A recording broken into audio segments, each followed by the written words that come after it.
Tul il-lejn bejn l-4 u l-5 il-Kunsill tal-Unjoni Ewropea u l-Parlament Ewropew laħqu ftehim dwar il-budget tal-Unjoni għas-sena d-dieħla.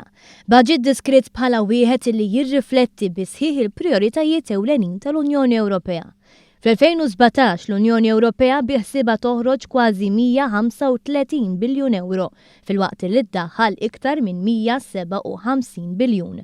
Il-Viċi President tal-Kummissjoni Ewropea qalet li dan il-budget għandu jkun primarjament iffukat fuq il-ħtiġijiet tan-nies. That at the time when Europe needs all the resources we can muster to deal with the top two concerns for our citizens, the safety and security of their families, the ability to cope with the migration refugee crisis, and secondly, to be able to have jobs and opportunities in an environment that, while it has become better over the last years, is still challenging. Fil-fatt, il-fondi se jkunu allokati primarjament biex jindirizzaw il-problema tal-migrazzjoni.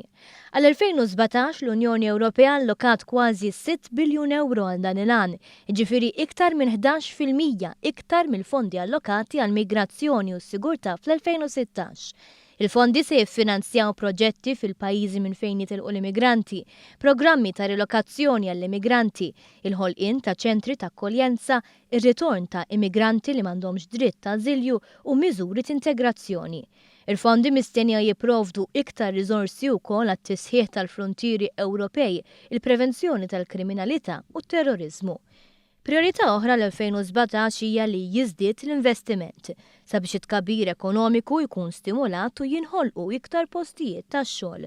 L-Unjoni Ewropea allokat iktar minn 21 biljun euro għal dan il-għan, ġifieri żieda ta' 12% mill-allokazzjoni ta' din is-sena.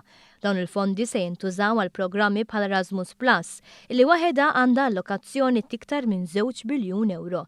Għal-Fond Ewropew għall-Investimenti Strateġiċi se jkun hemm 2.7 biljun euro allokati. Il-budget jinkludi wkoll allokazzjoni ta' 500 miljun euro għal inizjattivi li jgħinu żgħażagħ isibu impjieg. Iżda min-naħa l-oħra biex jonqsu l-ispejjeż, il-Kunsill u l-Parlament fakru l-istituzzjonijiet kollha li sal-aħħar tal-2017 iridu jnaqsu l-ħaddiema b'5%.